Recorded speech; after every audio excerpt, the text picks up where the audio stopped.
bodies are working on efforts to designate globally systemically important financial institutions, or G-SIFIs.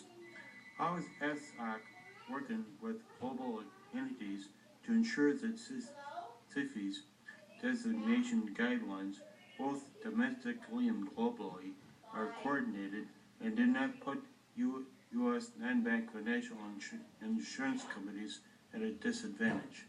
Very important point, and I thank you for raising it.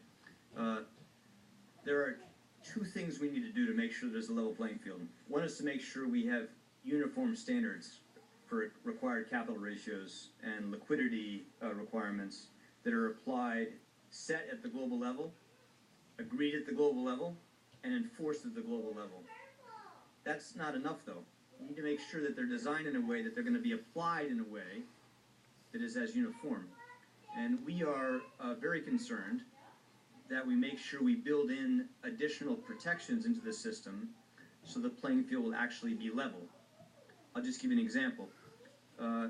There's a lot of evidence that the major financial centers apply the risk weights that are critical to determining how much capital you have to hold against risk with varying degrees of rigor.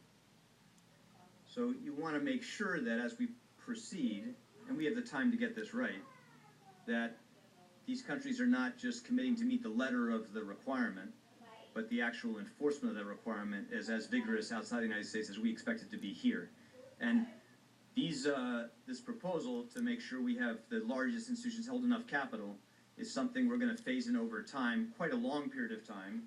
So we have time to make sure now that as we apply them in the United States, they'll be applied as uniformly as possible outside the United States.